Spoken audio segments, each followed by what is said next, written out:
एक बार की बात है कि एक जंगल के किनारे एक पुराने बरगद के दरख्त में कुएं का एक खानदान रहता था। वो वहाँ सदियों से रह रहे थे और खुशहाल जिंदगी गुजार रहे थे। ताहम उनकी खुशी ज्यादा देर तक कायम न रह सकी।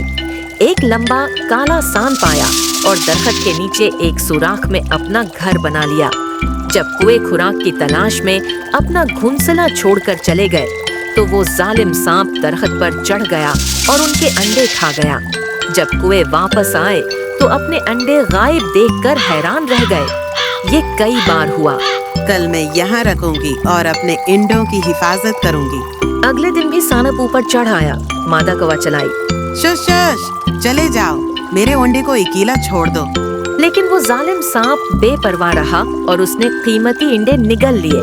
जब नर कौवा वापस आया तो उसने अपनी बीवी को रोते हुए पाया। क्या हुआ? उसने पूछा। मादा कौवा ने जवाब दिया, हमें अपना प्यारा घर छोड़ देना चाहिए। एक खौफनाक सांप है जो हमारे अंडे चरा लेता है। आज भी इसने हमारे सारे अंडे खा लिए। नर कौवे ने कुछ देर सोचा और कहा, हम अपना घर नहीं छोड़ सकते।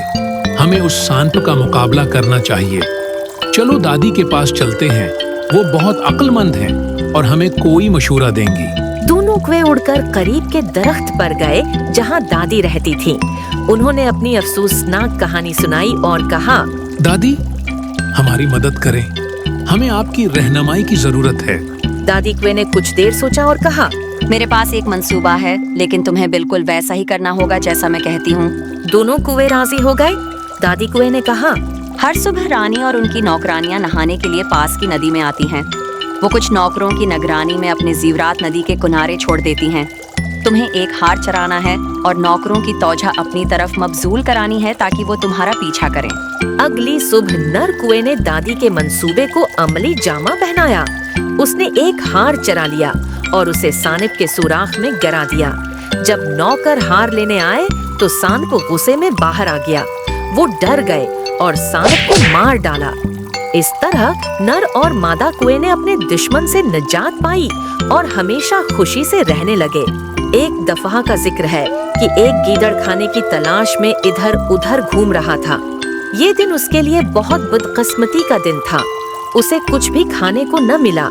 थका हुआ गीदड़ चलता गया यहाँ तक कि वो एक शहर पहुँच गया।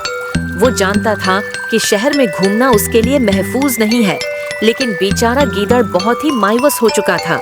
जब वो शहर के अंदर घूम रहा था तो उसने देखा कि सड़क के किनारे कुछ खाना बिखरा हुआ था।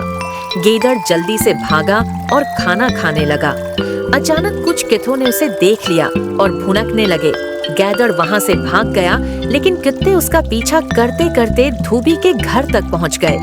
धोबी कपड़ों के एक सेट को नीले रंग में रंगने में मसरूफ था और उसके पास नीले रंग का एक बड़ा टब तैयार था। गीदड़ ने इस टब को नहीं देखा और उसमें जा गिरा। जब गीदड़ इस टब से बाहर निकला तो उसने देखा कि वो हर तरफ से नीला हो चुका था। उसे समझ में नहीं आ रहा था कि अब क्या करे। कित्तों के चले जाने का इंतजार करते हुए वो कपड़ों के ढेर में छिप गया। रात होते ही गीदड़ कपड़ों के ढेर से बाहर निकला और शहर से जंगल की तरफ चल पड़ा। जंगल में तमाम जानवर उसे देखकर डर गए और भाग खड़े हुए। ऐसा अजीब नीला जानवर पहले कभी किसी ने नहीं देखा था और वो सब खौफजदा हो गए थे। लेकिन गीदड़ बहुत चालाक था। उसने इस मौका से फायदा उठाने का फैसला किया। गीदड़ ने जानवरों से कहा कि उसे खुदा ने उनकी हिफाजत के लिए भेजा है। सब जानवर उसकी बात से मुतासिर हुए और उसकी बात मानने का फैसला किया। तमाम जानवर उसे खुश रखने की कोशिश करने लगे। वो उसके लिए खाना और पानी लाने लगे। गीदड़ को अब किसी बात की फिक्र करने की जरूरत नहीं थी। हर शाम गीदड़ एक चट्टान की चोटी पर बैठ जाता था और उसके अर्ध गर्द तमाम जानवर बैठ जाते थे।